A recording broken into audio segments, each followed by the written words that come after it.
Bom dia. Mais uma vez estamos aqui, essas nossas reflexões em conjunto, essas nossas que para mim são muito importantes, espero que aqueles que se interessam também, porque trata-se de um pensar alto em coisas que são importantes, né, para muitos de nós. Continuando então aquela trajetória que nós estamos fazendo, a gente sabe já, isso é mais ou menos até certo ponto elementar, que nós não somos somente esse corpo físico. Nós temos outros corpos, né? Isso é sabido. E isso tem uma certa abrangência e até complexidade nesse ensinamento. Porém, nós não vamos nem de longe entrar profundamente nisso. O que nos vai interessar agora é simplesmente falar dos dois corpos que nos acompanham nas encarnações e que, entre outros, são também mortais, que é o corpo etérico e o corpo astral. E quando nascemos, né, certamente passamos o primeiro ano, o segundo ano, configurando, vamos dizer assim, o corpo físico. A mente, o cérebro, os movimentos são coordenados,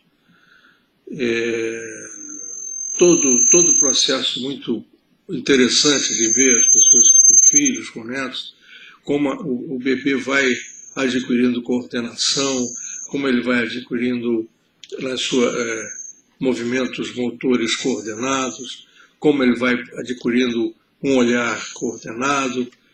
Enfim, muito interessante ver como está sendo configurado, na verdade, o corpo físico.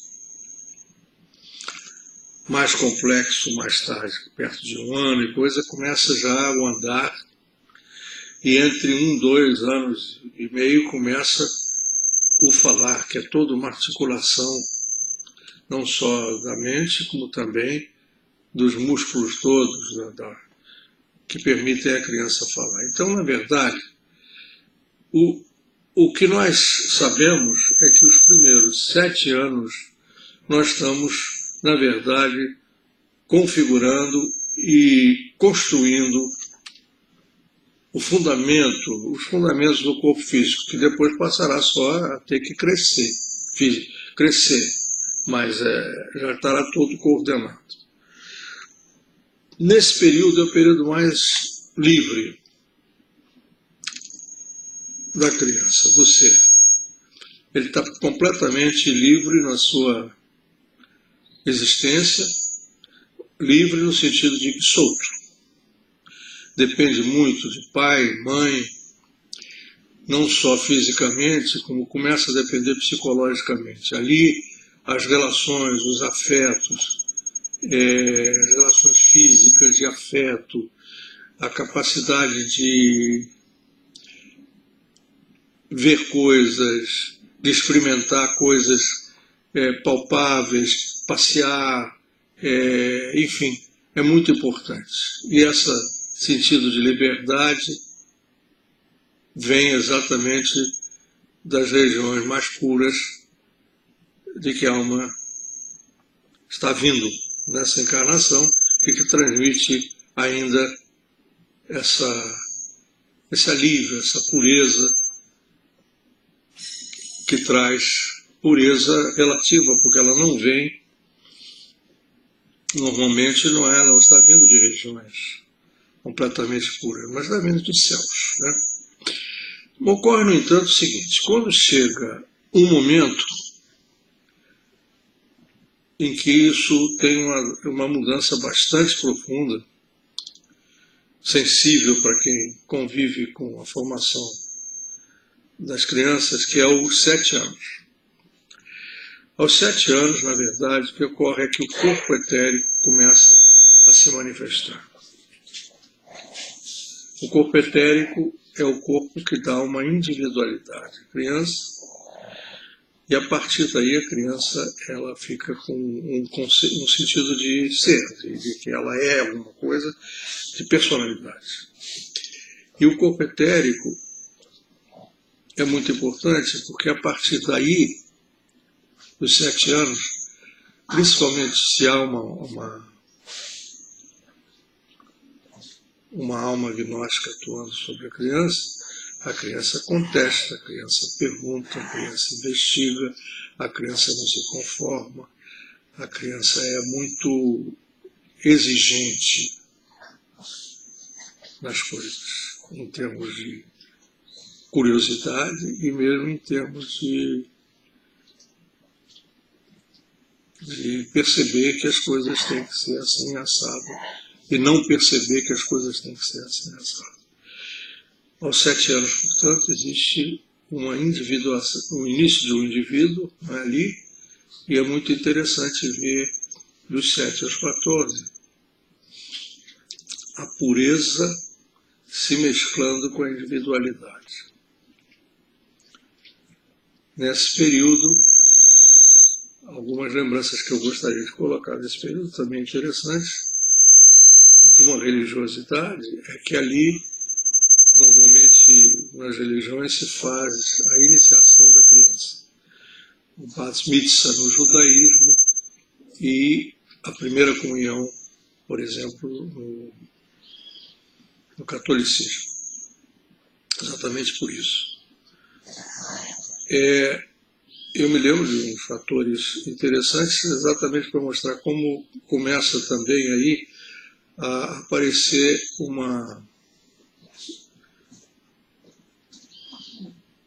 em vários setores sobre a criança uma dominação.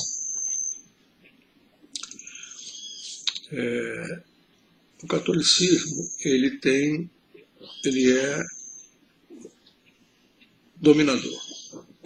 Através do medo, ele incute a ideia de pecado e incute uma ideia de que a intermediadora disso é a igreja. Então você é um pecador, esses seus pecados são um fato seu, e a igreja é a única possibilidade de salvação, então você tem mesmo que se ligar com a igreja. Interessante nesse período foi a primeira comunhão, que com uma criança que trazia muito, como eu disse, essa questão de um lado da religiosidade, levava isso muito a sério, eu fui confrontado com essa ideia de pecado. Eu tenho que confessar os meus pecados. Aos 7 anos de idade eu tinha que fazer isso, até porque começava a aparecer a história. Você vai se comungar e você tem que estar sem pecados na hora da comunhão, porque senão é um problema, porque você vai receber a Cristo na rocha e tal coisa. E havia, na periferia desse fato, um conjunto de lendas, né, que você não poderia se comungar, né, com pecados, não poderia haver até você poderia passar mal, porque aquela rocha entraria num pecador, e coisas desse tipo. Isso era impressionável, eu era impressionável, isso era impressionante. Interessante é que eu fiz uma lista de umas 2 páginas, ou 3 páginas de pecado para confissão, porque na primeira comunhão você tem uma confissão num dia e a comunhão no outro. Aquilo foi um evento muito sério para mim, eu estava muito envolvido nisso. Curioso aí é exatamente essa questão do pecado. Imagine uma criança de 7 anos fazer uma lista de 2 páginas de pecado. Eu tenho pena do padre que ia confessar essas crianças todas. Eu acho que, na verdade, o padre mesmo que faz essa confissão já está, na verdade, pagando penitência e botam ele para fazer confissão de criança em primeira comunhão. O interessante, um episódio interessante foi o seguinte: bom, eu tenho que ser muito rigoroso, pensando, né, criança?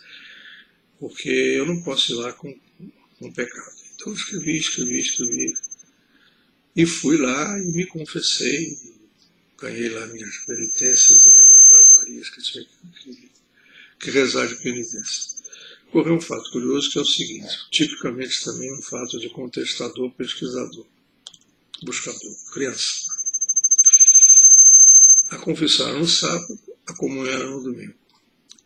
E entre sábado e domingo eu resolvi não sair muito, não brigar com as minhas irmãs e também não ir para a rua, porque ali não tinha discussão com os outros garotos, eventualmente a gente brincava, mas também brigava, xingava. Então eu me poupei muito desse tipo de coisa para não cair em pecado depois da confissão. Muito bom isso. Só que eu fiquei sentado, brincando com umas coisinhas, umas coisas para lá, e aí começou a me aparecer mentalmente uns palavrões. Palavrão. Eu digo, estou pecando. Como é que eu vou fazer? Estou pecando de novo, eu não posso ir para lá. A sorte é que, como eu disse a vocês, eu tinha uma conselheira muito abalizada, que era minha avó. Eu liguei para minha avó e disse, vovó, como é que eu faço? Acho que eu vou pecar. A vovó achou também gozado isso, que ela não... Ela disse, meu filho, não tem problema não. Você reza o ato, eu acho que era ato de confissão, ato de contrição, ou tinha os dois. Eu dei lá uma reza, que eu, ao rezar, apagava os pecados. Que legal, era assim, eu, pecador, me confesso a Deus, blá, blá, blá, blá, blá. Esse tipo de coisa me deixou aliviado. Eu tinha, então, um trunfo, né, que eu poderia usar a qualquer momento, de maneira que eu ia limpando os pecados, de maneira que quando eu chegasse lá para tomar comunhão, eu rezava o último ato de contrição, tomava comunhão, estava resolvido. Eu cheguei a pensar o seguinte, olha, por que se há esse ato de contrição? Por que todo esse trabalho para fazer a confissão? Eu não podia simplesmente já ter rezado esse ato, muito simplesmente feito a comunhão. Mas isso foi pensamento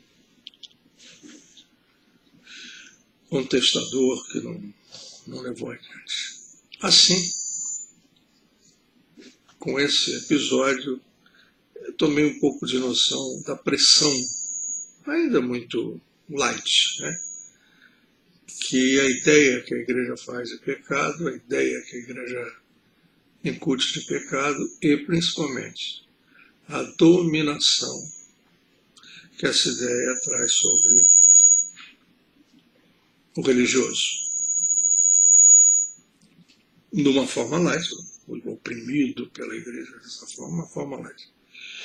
E assim, daí por diante, eu continuei, comecei a ter vários níveis de contestação, de busca, de pesquisa, e comecei cada vez mais a verificar as deficiências e mesmo as minhas incompatibilidades com aquela igreja católica. Já um pouco mais tarde, perto dos 13, 14 anos, eu resolvi, aí já com perguntas mais conceituais, né, que me surgiam. Eu resolvi fazer em duas tentativas que eu fiz, e essas são, na verdade, ilustram bem o rompimento com isso tudo. A primeira tentativa, existia um frei, eu não me lembro o nome, mas era do Colégio São Bento. Ele tinha uma publicação católica do Colégio São Bento, que chamava assim, e nessa publicação do Colégio São Bento existia uma seção desse frei, escreva para nós, pergunte-nos e responderemos. Achei ótimo porque, enfim, eu vou conversar com a Igreja Católica perguntando as minhas coisas. Só que as minhas coisas, às vezes, eram meio complicadas para perguntar e para responder. E aí eu descobri uma estratégia muito interessante do diálogo da Igreja. A igreja joga com você como se fosse um jogo de buraco. Ele tem vários coringas. Vários coringas a igreja. E esses coringas são sempre usados na hora de um impasse. Então, quando você coloca para eles alguma contradição, alguma coisa, eles jogam esse coringa. E qual é o coringa? Ah, isso é fé. Isso tem que ter fé, meu filho. Coringa é esse. Tem que ter fé. Quando a coisa não dá para responder, isso é um dogma de fé, isso você tem que ter fé. Então não é responderemos coisa nenhuma, é imposição e declaração de poder. Isso ficou claro para mim. E um outro episódio, para encerrar essa fase igreja minha, que eu acho um pouco mais grave, se bem, começou aí margeando uma situação que não se consumou, mas que deu bem uma tônica de cultura com essa ideia de igreja católica, no sentido ainda jovem, foi o seguinte: eu já estava perto dos 14 anos, perto de uma grande tempestade que viria, que é a vinda do corpo astral. Eu não estava sabendo disso dessa forma, já sentia uma inquietação muito grande. Conversando sobre isso, eu tinha aquela mesma tia que era muito relacionada com a Igreja Católica. É aquela tia que nos deu aquela indulgência plenária, que eu estava precisando conversar, não era confessar, conversar de uma pessoa. Não, aí ela me agendou com um jesuíta muito importante lá do colégio da Universidade Católica, que é do Rio de Janeiro, conhecido dela, e me agendou para uma conversa, marcou com ele, uma conversa minha com ele. E eu me lembro que eu fui lá, a fim de quê? A fim de perguntar, a fim de dizer, poxa, inquietudes, enfim, não estava com pecado nenhuma, queria só simplesmente um aconselhamento e uma orientação espiritual. Aí eu fui lá, subi lá no último andar daquele prédio antigo da PUC, deve ser ainda lá, onde ficam as salas, os lugares não são bem clausuras, são pequenos apartamentinhos dos padres. Foi lá que ele me recebeu. Esse eminente padre jesuíta não me ouviu. Simplesmente ficou perguntando: você se masturba? Quantas vezes? E quantas vezes? E quantas vezes? Aí eu vi que daí não saía nada, fiquei um pouco surpreso com aquela obsessão dele. E aquilo me deu um certo desconforto. Eu digo: não, padre, obrigado, agradeci e saí. Quer dizer, ali foi um prenúncio de coisas que poderiam até, hoje em dia eu vejo, não aconteceram, mas poderiam até ter sido mais graves. Eu dei aquele episódio por conta de uma repressão dele, né? Mas aquilo poderia ser alguma coisa mais grave, hoje eu vejo. De qualquer forma, aqui acabou. Aqui houve uma impossibilidade de eu ver que aquela estrutura religiosa, não a essência daqueles sentimentos que eu tinha desde criança, aquilo permaneceu. Estrutura religiosa oferecida não servia absolutamente para mim.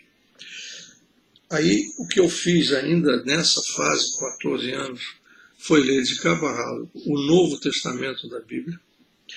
Nunca me interessei muito pelo Velho Testamento, nem achava Bíblia, e menos ainda Velho Testamento, livro sagrado de nada. Era um livro fundamental.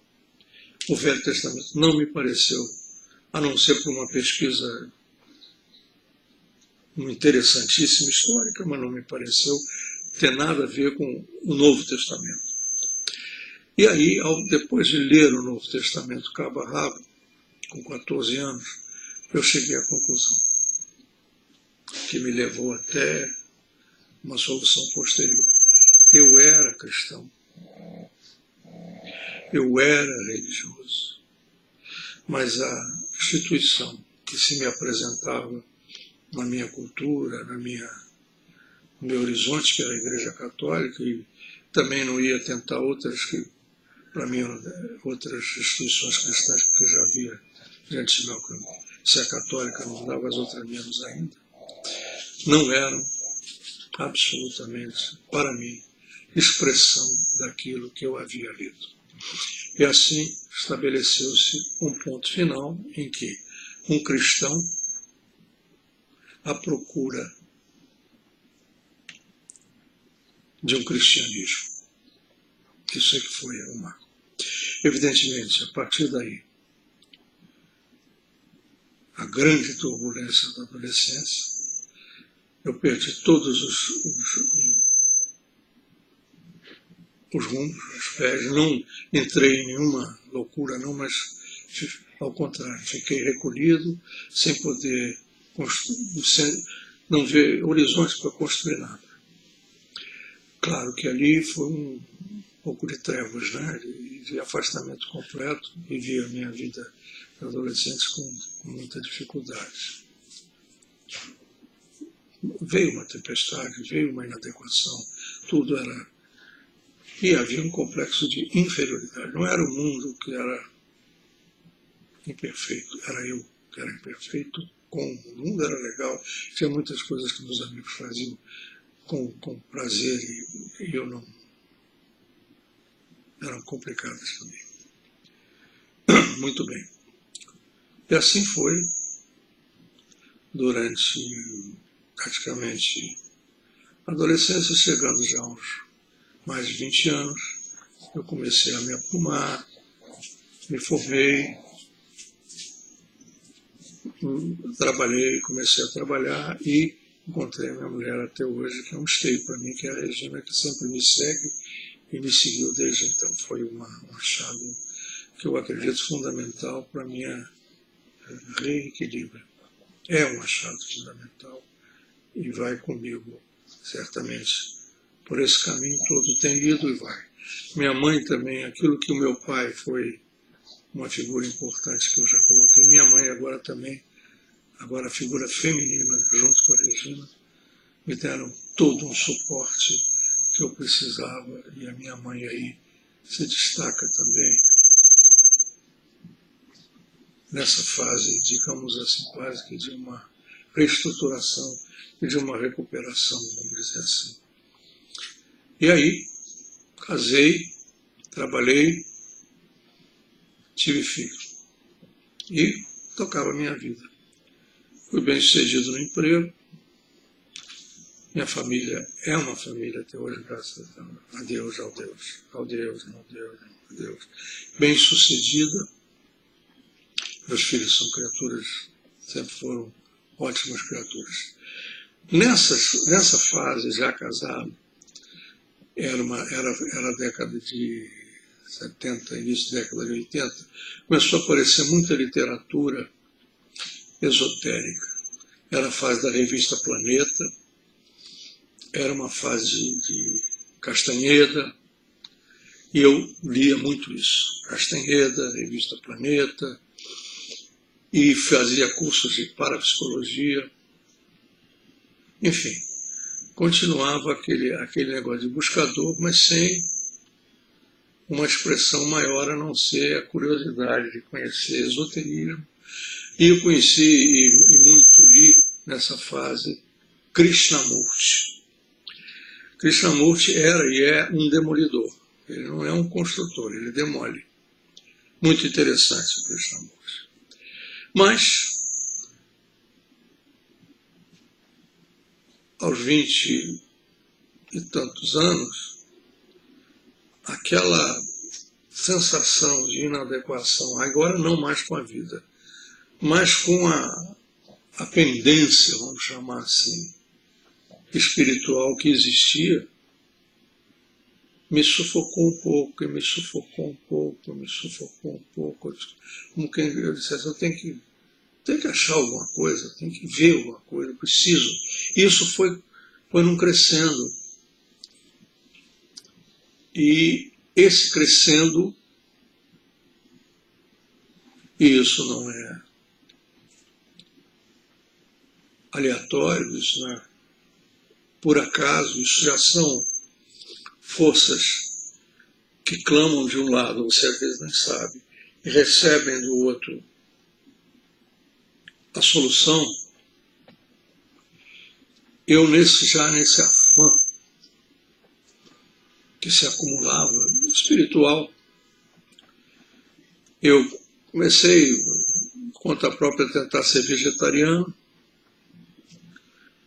E exatamente numa dessas idas a um restaurante vegetariano no centro da cidade, na hora do almoço, encontro um amigo meu que tinha sido meu colega em outro trabalho e que já sabia que tinha muita afinidade com as coisas que eu também tinha, conversávamos já então muito. E nesse almoço eu falei. Eu fui um dualista sem saber o que era dualismo. Por isso que o mundo não tinha sentido. Enfim, e esse amigo me disse, olha, Paulo, eu pertenço a uma entidade que eu acho que tem todas essas suas respostas. E me deu, havia naquela época, naquele dia, naquela ocasião, era junho, havia uma feira de livros na Cinelândia do Rio de Janeiro. Ele me deu lá uma barraca, o endereço de uma barraca de livros, para eu adquiri-los, e qualquer coisa falava com ele. E era, na verdade, o meu contato, a minha apresentação numa entidade chamada Rosa Cruz Áurea. E a partir da Rosa Cruz Áurea, é que eu posso dizer a vocês o seguinte, e eu vou explicar no próximo vídeo o que é que eu quero dizer com isso. A minha fase de busca, eu não falei que havia 3 fases, busca, discernimento e ação. Então o destaque na busca, com a Rosa Cruz Áurea, cedeu o lugar para o destaque da construção do discernimento. Porque, na verdade, com o ensinamento que a Rosa Cruz Áurea me apresentou nos livros e, posteriormente, nos contatos, eu havia achado. O buscador encontrou. Vamos ver isso, então, essa minha experiência de 20 anos com a Rosa Cruz Áurea. Eu vou fazer uma resenha disso no próximo vídeo. Muito obrigado a todos. Até a próxima.